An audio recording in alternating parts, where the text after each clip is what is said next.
Greetings and salutations, students. In this episode, Mr. Armstrong teaches point of view, third person, omniscient, limited omniscient, and objective. This is the second part of a two-part lesson that covers point of view. In the first video, I reviewed first person narration and second person narration. That one is required viewing before we get to third person narration. Let's not waste any more time. Let's dive right in first with a definition of third person in general. What is third person narration? I'll show you.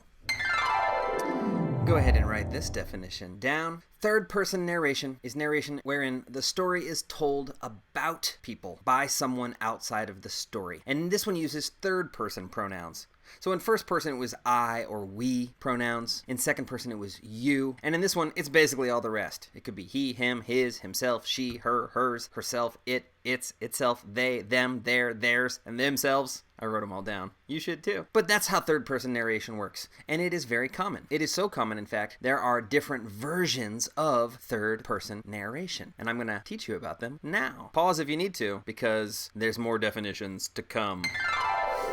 Alright, the first type of third-person narration I want to look at is third-person omniscient. This is when the narrator knows everything about the story and can move through time freely. They can tell us what any character is thinking or feeling. They know everything about the story. In fact, that word omniscient, omniscient, is a Latin word that means, essentially, all-knowing, knows everything. And so a third-person omniscient narrator is essentially like a god in the story. They know everything about everyone, every detail in the story, every point in time. They know it all, and they can tell us it all. That doesn't mean they will tell us everything. They're still trying to tell a good story after all, and sometimes that means leaving out information to build tension, but they know everything. They could tell us anything. Third-person omniscient. Let's take a look at an example of this.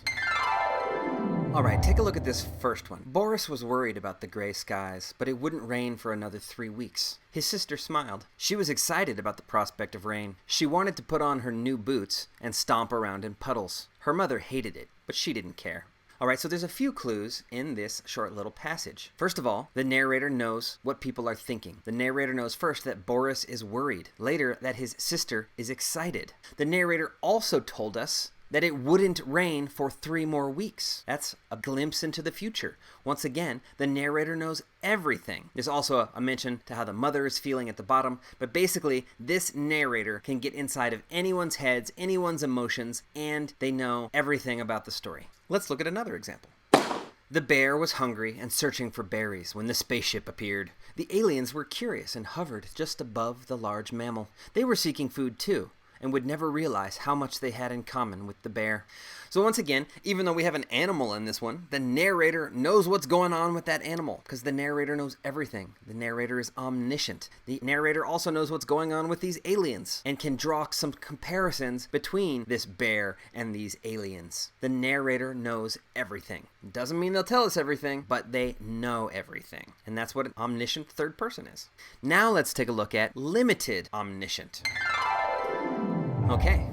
Third-person limited omniscient is similar to omniscient, but it's limited. In these types of stories, the narrator tells us everything about a single character. We stick with the thoughts and feelings of one. This could change from chapter to chapter, having a different character being followed in each chapter, but the narrator is limited to knowing only one character's thoughts, emotions, etc. Essentially, we're kind of inside one character's head, and we follow that character around. We know what that character thinks, but we don't know what anyone else is thinking. We don't know what anyone else has going on inside. And so it's limited to just one character. And once again, this can change in a book. Perhaps each chapter follows one particular character, right? You might have multiple main characters, or sometimes we stick with a side character in a chapter, but then we go back to the main character. So this can shift and change within a story, but essentially it means that the narrator is focused on one character's thoughts and emotions. Let's look at some examples. Here we go. It was starting to get dark and a chilly wind began to blow. Toby was frowning, but Yuki didn't know why. She was afraid it was her fault and, in her mind, replayed all the things she had said to him. Then she noticed that he was looking at his hands. He was holding something. Yuki wondered if that was the source of his unhappiness. So in this example, we have two different characters, Yuki and Toby. Toby seems to be upset, but all that we know about Toby is what can be observed. Essentially what Yuki is observing about Toby. But we're inside Yuki's head. We know what Yuki is thinking. We know what Yuki is feeling. But we can only make guesses about Toby because while this character is omniscient about Yuki, it is limited to Yuki. And we don't know about other characters. Omniscient, but limited. Let's look at another example. This one's a little bit longer and it features some dialogue. Catalina wanted a new sword. The door creaked when she entered the swordsmith's shop and the old smith turned to look at her. She thought he saw a helpless little girl. She used to be afraid of having to prove herself, but now she looked forward to it and was disappointed when he spoke. "Good afternoon, Dragon Slayer. I've been expecting you," he said and smiled. So once again, while we have two characters in this scene, we only know what one of them is thinking, Catalina. We don't ever know what's inside the swordsmith's head for real. We might be able to guess based on what he says, based on his actions, but we don't know for sure, like we do about Catalina. We also know a little bit about Catalina's past based on this. The narrator is omniscient about Catalina, knows everything about Catalina's story, but not other characters. So this is, once again, third person, limited omniscient. Got it? All right, there's only one more type of third-person narration that we're going to take a look at. Let's get to it! And lastly, third-person objective. In third-person objective narration, the narrator is neutral and can only explain what can be experienced with the senses. It can be seen, heard, smelled, tasted, or touched. No information is given about what the characters are thinking or feeling. This is almost like eavesdropping. We just observe a story. We don't actually get inside of anyone's heads. We don't know for sure what anyone is thinking or feeling. This is probably the one that's most like real life. We can never really know what people are thinking, what people are feeling, but sometimes we can observe interactions. And that's what this is like. Let's take a look at some examples. Take a look at this one. A light breeze rustled the trees in the park. The old woman and young man sat on the bench in silence. They watched the ducks and occasionally smiled at what they saw. "Thank you for bringing me here," said the young man. "It's been too long." The old woman smiled and patted his knee. "For me too," she said. "It was your grandfather's favorite place."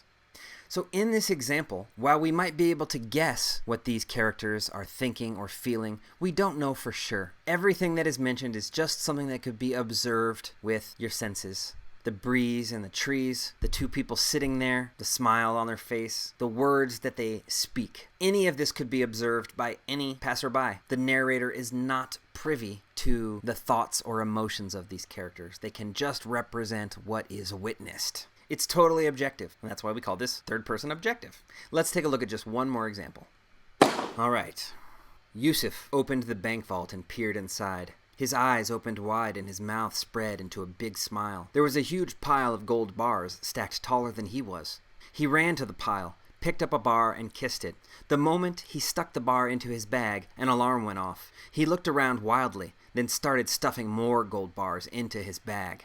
In this example, there's only one character present. There's nobody there to actually witness what is going on, but still the story is told in an objective fashion. The things that are related, the pieces of information that are given, are still restricted to what could be seen, heard, etc. We never know what Yusuf is thinking. We never know what Yusuf is feeling. We might be able to guess based on some of the things that are happening, based on some of his reactions, his facial expressions, the way that he behaves. But once again, this is totally objective. This is just as if someone had witnessed this and was relaying what they saw, what they witnessed. And this is third-person objective.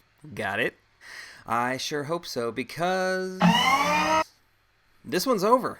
This has been Point of View Third Person, Omniscient, Limited, Omniscient, and Objective. Remember, this is part 2. If you haven't seen Point of View First Person and Second Person, that might help with your understanding of Third Person. If you have watched both of them and you still have some questions, go ahead and post them in the comments below, and I will get back to you. If you have ideas about future videos you would like to see, post those in the comments below as well. I'd love to hear from you. Otherwise, enjoy the rest of your day, and I look forward to teaching you again very soon.